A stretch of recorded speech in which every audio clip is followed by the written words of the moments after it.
Hi guys, I'm Calder from Calder and welcome to the very first video of 2022. Happy New Year to you.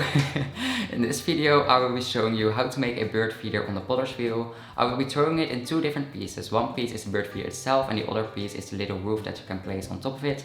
The roof is not highly necessary to make, but I do think it adds to the piece. So without any further ado, let's head over to the wheel and start off with throwing the pieces. I start off by attaching the clay to the bed. I do this by putting some water on the bed and then pressing it down. Then I start centering the clay. I do this by coning it up and pushing it down. You can repeat this multiple times until the clay is fully centered. Then I start pressing the clay down onto the bed. As you can see, I make a fist of my hand and I press quite hard. And I make it quite wide because the bird feeder will be wide as well. Then I start opening up the shape in the middle. I press my fingers all the way down to the bed so I won't have a bottom in the middle part. Then I make sure that this little rim in the middle is still centered and I press away some clay around this. You can press quite far down to the bed because I won't be trimming a lot at this middle part. And then I start pulling up the walls at this middle part. The rope on which the bird feeder will hang will actually be going through this middle part, so I'm making it quite high and quite thin. I do this by holding a sponge in my right hand and pressing towards my left hand on the inside while making an upwards movement. I repeat this multiple times until the middle cylinder is already quite high. And then I start making it slimmer and higher by pressing my fingers towards each other while making an upwards movement. So I start at the bottom and then I press my fingers towards each other while slowly moving them upwards. And I repeat this multiple times. Here's a little part where you can see how slow I actually move my hands. The rest of the video is sped up. But this is the real speed, so just try to move your hands very slowly and try to move them consistently. Then I make this little bowl around the middle part. I do this in the same way as I pulled up the middle part. So I hold the sponge in my right hand and press towards my left hand on the inside while making an upwards movement. And I repeat this multiple times so that the clay gets thinner and higher.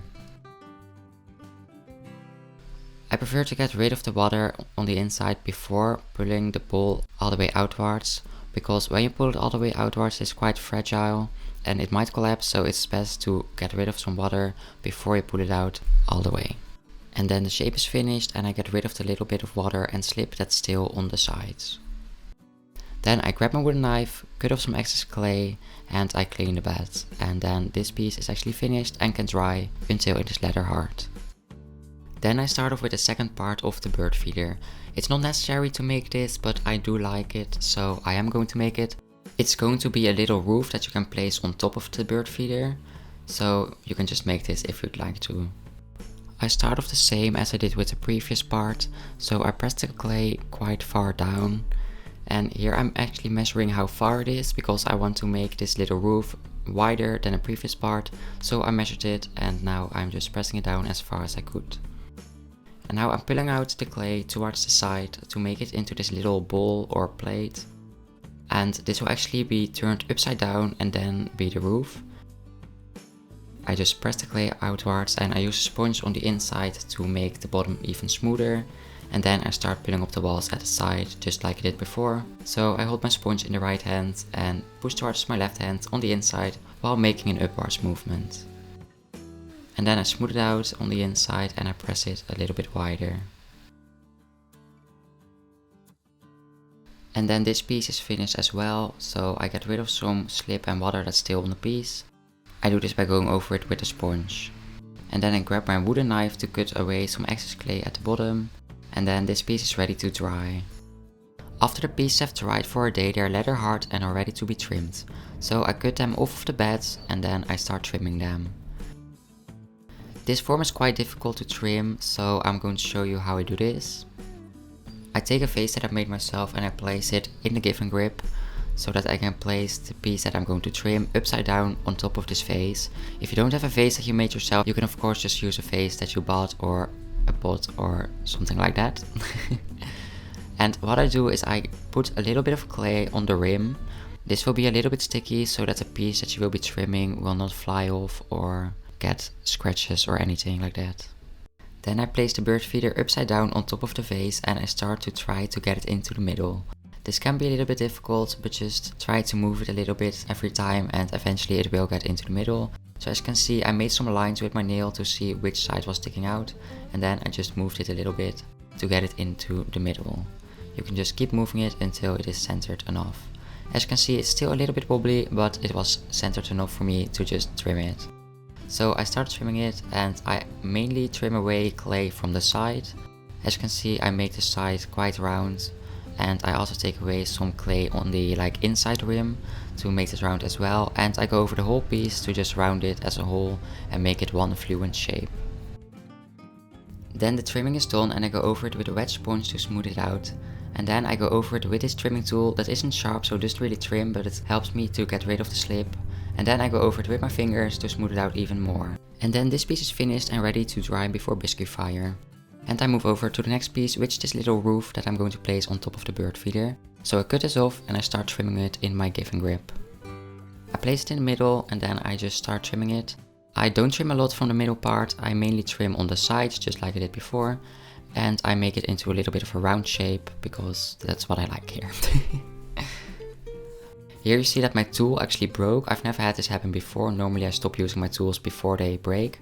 But this one broke. It is a great tool and I did quite long with it, but that's why I moved over to a different and bigger trimming tool. And I used a smaller trimming tool to trim all the way down to the side. I like this one less than the previous one that just broke, but it works great. And I just keep going over the shape to smooth it out and make it one fluent shape. And then I smoothed it out in the same way as I did before. So go over it with a sponge, get rid of the slip with this trimming tool, and then go over it with my finger to smooth it out. And then I'm done with the trimming and I make a hole in the middle of the roof. I do this so that I can hang it on top of the bird feeder, and then I smooth out the hole with a sponge. If you don't have a hole maker, you could also make a hole by trimming this on your give and grip. And then the bird feeder is finished and ready to dry before Bisque fire. And then I start glazing it. I use the glaze Larimar, if I pronounce that correctly, from Bots Pro Glazes. I've never tried this glaze before, so I'm quite excited to see how it comes out.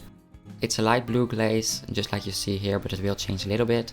And it has these little dots in it. It's like this little, I'm not sure if they are called crystals, but yes, I'm quite excited to see how it turns out. I'm applying 2 even coats all over the piece. You can use a heat gun if you'd like to speed up the drying process.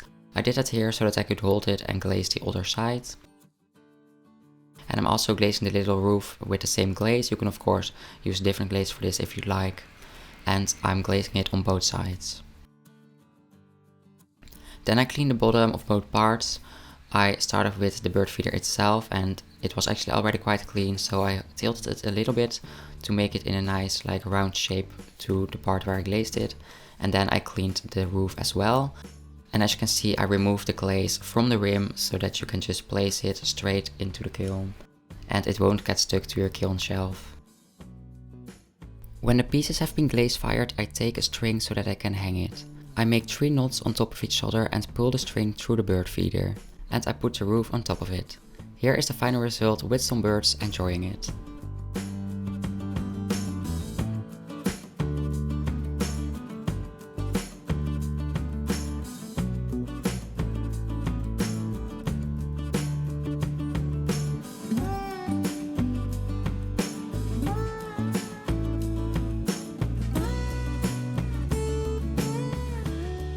That was it for this video. Thank you very much for watching. I hope you liked and you learned something new from it. If so, please give this video a thumbs up and subscribe to my channel if you haven't done it yet.